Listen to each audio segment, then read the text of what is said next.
인상주의 하면 보통 뭐가 떠오르세요? 모네, 르누아르, 뭐 그런 아름다운 그림들이 생각나시죠? 근데요, 이 예술 운동이 사실은 현대 비즈니스, 그리고 저작권법의 기틀을 마련했다면 어떠세요? 캔버스에서 시작해서 자본, 심지어 법정까지 이어진 아주 흥미로운 혁명의 이야기, 지금부터 한번 파헤쳐 보겠습니다. 자, 이 숫자 좀 보세요. 8천만 달러. 모네 그림 한 점이 받을 수 있는 가격입니다. 우리 돈으로 환산하면 1,000억 원이 훌쩍 넘어요. 그림 단 한 점에요. 와, 이게 진짜 가능한가 싶죠? 그럼 대체 뭐가 인상주의 그림 한 점을 이렇게나 가치 있게 만드는 걸까요? 오늘 우리가 파고들 질문이 바로 이겁니다. 그리고 그 답은요, 캔버스 위에서만 찾을 수 있는 게 아니에요. 놀랍게도 그 비밀은 바로 계약서 안에 숨어 있습니다. 지금 보시는 것처럼 캔버스가 법적인 계약서로 변하는 이 과정이야말로 인상주의의 진짜 숨겨진 이야기라고 할 수 있죠.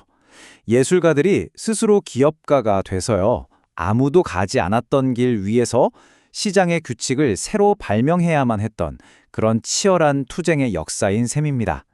자, 그럼 먼저 19세기 파리로 시간 여행을 한번 떠나볼까요? 당시 예술계에는요, 한 화가의 성공과 실패를 좌지우지하는 절대적인 권력이 딱 하나 있었습니다. 그 이름이 바로 살롱입니다. 이 살롱이라는 게 뭐냐면 말 그대로 미술계로 들어가는 유일한 문이었어요. 근데 그 문지기가 엄청나게 깐깐했습니다. 오로지 보수적이고 아주 전통적인 스타일의 그림만 합격시켜줬죠. 뭔가 새로운 시도? 어림도 없었습니다. 용납되지가 않았어요. 자, 그러니까 한쪽에는 이 기득권, 살롱이 있고 다른 한쪽에는 새로운 도전자들이 나타난 거죠. 이 낡은 시스템과 새로운 반란이 어떻게 정면으로 부딪혔는지 다음 표에서 한번 자세히 비교해 볼게요. 자, 이 표를 한번 보세요. 정말 극명하게 대비되죠. 누가 주도권을 가졌나? 정부와 아카데미에서 예술가 자신들로 넘어왔어요. 참여 방식은요? 엄격한 심사를 통과해야만 했던 엘리트주의에서 심사도 없고 상도 없는 누구나 참여할 수 있는 방식으로 바뀌었습니다. 이게 뭘 의미하는지 보이시죠? 모든 권력을 국가로부터 예술가 개인에게로 가져온 거예요. 그야말로 혁명이었습니다. 그러면요, 이런 대담한 예술적 반란은 도대체 어떻게 가능했을까요? 사실 여기에는 아주 결정적인 기술적 혁신이 하나 있었습니다.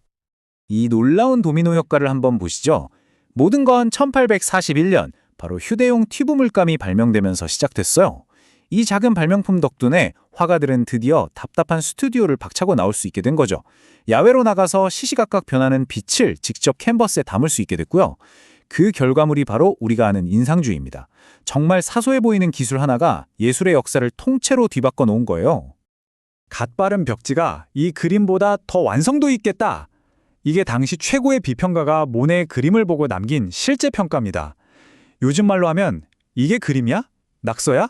뭐 이런 수준의 혹평이었던 거죠. 이 새로운 스타일이 그 시대 사람들에게 얼마나 큰 충격이었는지 감이 오시죠? 자, 이렇게 기존 시스템에서 완전히 버림받았으니 국가 지원 같은 건 당연히 없었겠죠. 이 반항아 예술가들은 당장 먹고 살 방법을 찾아야만 했습니다. 바로 이 절박함이 그들을 예술가뿐만 아니라 비즈니스 혁신가로 만들었던 거죠. 모두가 비웃고 외면할 때 이 반항아들의 가치를 알아본 사람이 딱 한 명 있었습니다. 마치 벤처 캐피털리스트처럼 인상주의의 미래에 모든 걸 걸었던 선구적인 아트 딜러 폴 듀랑 류엘. 바로 이 사람입니다. 그의 전략은요, 그야말로 혁신 그 자체였어요. 한번 보시죠. 예술가들한테 정기적으로 월급을 줍니다.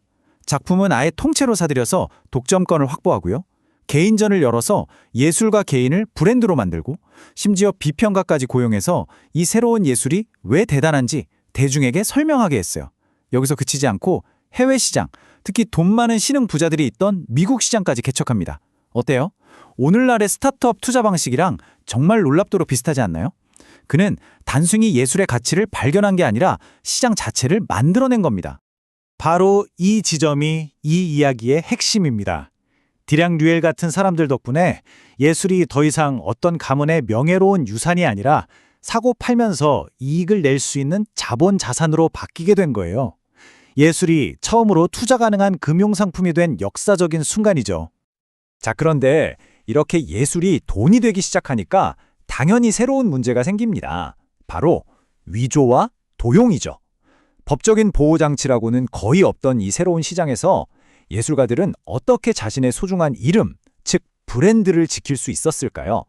당시 법이 얼마나 혼란스러웠는지는 이 타임라인을 보면 바로 알 수 있습니다. 특히 저 1842년 판결을 한번 보세요. 계약서에 따로 명시하지 않으면 그림을 파는 순간 그 그림을 복제할 권리까지 같이 넘어간다고 판결을 내린 거예요. 작가들 입장에선 정말 최악의 상황이죠. 이러니 법만 믿고 있을 수는 없었고 스스로를 지킬 방법을 찾아 나설 수밖에 없었습니다. 여기서 클로드 모네가 등장합니다. 그는 위대한 화가이기도 했지만 정말 똑똑한 사업가이기도 했어요. 법이 자신을 지켜주지 않는다는 걸 깨닫고는 펜과 장부를 자신의 무기로 삼았죠. 이건 그냥 평범한 가계부가 아니었어요. 바로 프로브넌스, 우리말로 하면 출처 이력을 창조하는 과정이었습니다.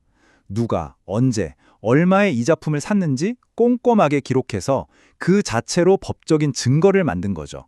이 기록이 훗날 작품의 가치를 보증하는 데 결정적인 역할을 하게 됩니다.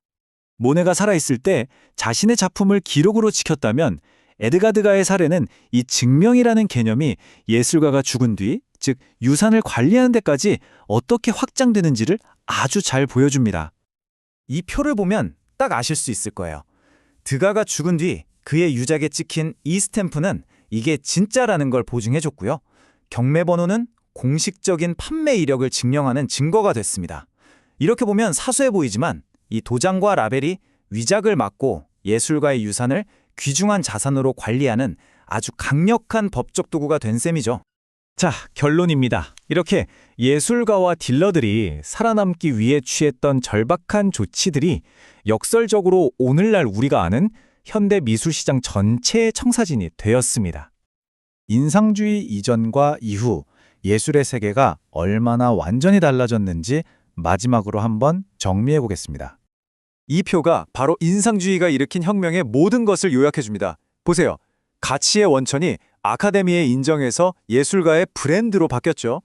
진품 증명도 공식 기록이 아니라 작가의 서명과 이력이 중요해졌습니다. 결국 인상주의자들은 그냥 그림 그리는 방식만 바꾼 게 아니었던 거예요. 예술가라는 직업의 비즈니스 모델 자체를 재창조했고 오늘날 우리가 아는 지적 재산권의 원형을 만들어낸 겁니다. 150여 년 전 인상주의 화가들은 복제 기술에 맞서 자신을 지키기 위해 서명과 장부라는 새로운 무기를 발명했습니다. 그렇다면 질문을 던져보죠. 오늘날 AI가 순식간에 예술을 생성해내는 이 시대에 지금의 창작자들은 자기 자신을 보호하기 위해 어떤 새로운 형태의 계약과 서명을 발명해야 할까요? 우리 모두가 함께 고민해봐야 할 문제가 아닐까 싶습니다.